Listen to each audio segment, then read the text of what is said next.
I'm going to begin by asking our panel just to frame things about what's been going on in their lives, in their worlds for the last few months. So I'm going to ask each of them to talk about a big issue or event or a business problem that has occupied their thinking in the last 12 months. And Russell, I'll start with you. What's been most memorable in your last 12 months? I think the fact that I became a social media expert overnight without really knowing it. That was September last year when the Alan Jones issues blew up a little bit and we all had to learn fairly quickly. So for people who aren't aware, he made some comments that weren't on air but were very quickly picked up, offensive comments, and very quickly an organised campaign to boycott advertisers in the station happened. That's pretty true, yeah. And it was huge. I mean, Alan was at a social function, nothing to do with the radio station, made some, what he subsequently agreed were terribly wrong comments. Nobody could condone them, absolutely wrong. He apologised himself, and then he apologised as soon as he got on air. That wasn't enough for a certain group of people that had probably been waiting for a fair while to give Alan everything they could, and the radio station. So primarily through Facebook, through email, what they decided to do, and they did it very effectively for a short time, was target not the radio station, not Alan, not me. They targeted advertisers and they targeted their businesses, and nobody was ready for what really was a massive tsunami overnight. This was the demonstration that was most stark in my memory is how this thing, the speed with which this thing grew. And literally we had small businesses, they didn't discriminate, they sort of immediately assumed that the biggest brands were the biggest advertisers, which thankfully in our case is not actually right. But they were getting very small businesses and literally burying them under 30, 40,000 automated emails, blowing up their Facebook pages, everything else. And these businesses had never had any experience of how to deal with this. They had bad filtering systems, they had the lot, so it was a complete shambles. And rightly or wrongly, we decided to just stop all advertising. And that finished up being exactly the right thing to do, because what you'll learn quickly about social media is while it can become a tidal wave literally in a second, it equally can die off like an ordinary wave very quickly. It thrives on momentum, but if you can take the momentum away, it's gone. The commitment level is bugger all. So it worked out okay. It's something I'd rather didn't happen, but And you say cancelling advertising in almost a casual way. That must have been a huge decision at the time. Yeah, well, everyone seemed to think it was a pretty big decision, but I'm not too sure I had too many alternatives. I mean, what I knew from the first second was that taking Alan off air was absolutely the wrong thing to do. You take Alan off air, but then what happens when you put him back on air? So all that's really doing it. It's a bit like, delaying your tax, isn't it? You've got to pay it sometime. And that would have been the wrong decision. So, and if we just kept going the way we were going, theoretically we would have finished up with no advertisers anyway. So I didn't think it was that hard a decision, but I got a lot of gratuitous advice. 50% of people said I was a complete idiot and 50% said I was a genius. The first thing we did, and thankfully we were able to do it very quickly because we've got a pretty easy access to a database, is just make sure that Alan's audience, which is pretty loyal, was okay. Because if they were going, then we had a different problem. So we were able to establish that very, very quickly, online, all that. That established, it was not a big jump to make, looking at what was essentially Facebook, but then translated into emails, to make the point, come to the conclusion that pretty much all of the people that were making all this noise, and it was a lot of it, never had and probably never will ever listen to 2GB. Didn't matter.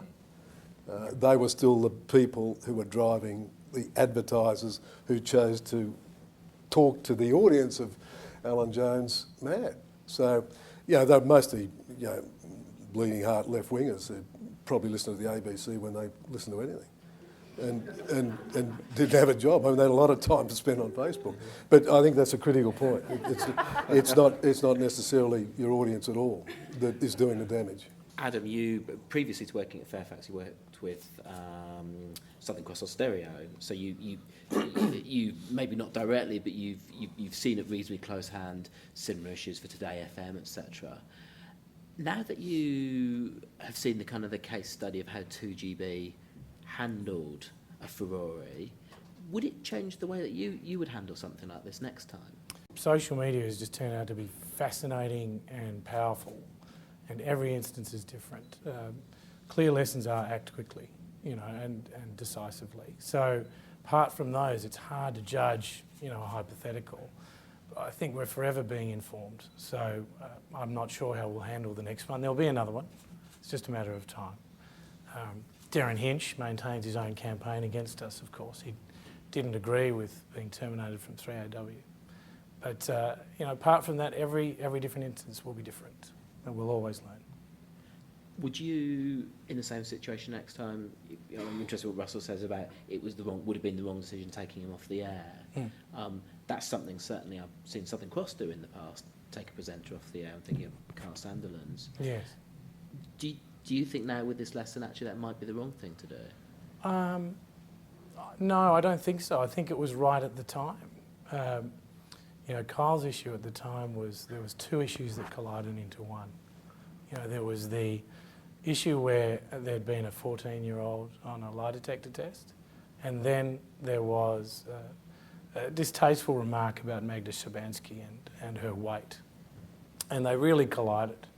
And I think that anything, the scrutiny level that was present at that time because of that would have meant that every word would have been watched and reinterpreted. So I would stand by that decision even today. Now, Cathy, I can't think of an example of one of your presenters finding themselves in a similar situation. What time is it? With the existence of social media, though, do you find that the way that you manage the organisation is different, though? The speed at which you have to respond, for instance, when something does blow up? Certainly. And I think the reality is probably these mistakes are always being made, but now there is this source of amplification, which is social media, and things take a life of their own, not only for those that hear the pieces of content go to air, but also for those that don't.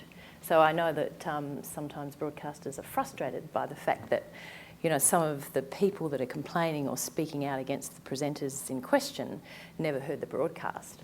But that's totally irrelevant. It doesn't actually matter. It is all feedback that you have to deal with that is in some way implicating your brand either to the advertising marketplace or to the broader public, and that has implications, right across the board for the business. So I would, it's easy when you're not caught up in the specific incidences, these that the guys have mentioned or a couple of others, other than to say, look, I think we probably are more planned than we were in anticipation of something going wrong or an error in judgment. What is the plan? We'll have one, first of all. Have a plan, and echoing what Adam said, most of our experience is if you act quickly and with a degree of authenticity, and they're quick decisions to make, because in some cases that might be admitting guilt for something, and there are legal implications around that. So your entire team of stakeholders need to be pretty responsive and able to act quickly and make the best judgment calls you can. Where I saw some of these incidents perhaps gather more negativity than when they needed to was when there was silence. And so it's a new skill set, particularly for media practitioners. You've got to understand it, and you've got to be prepared to act courageously and quickly, and hope that you make the right decisions along the way. But it wasn't a relaxing business before that, but now it's even more interesting at times. I think we've had to relook at it. I'd like to think that we had some sort of plan there, but based on what's happened in the last 6 months, we've absolutely refined it and tightened it. And Adam's right. This has happened before. This happened 20, 30 years ago in terms of personalities saying things either off air or on air.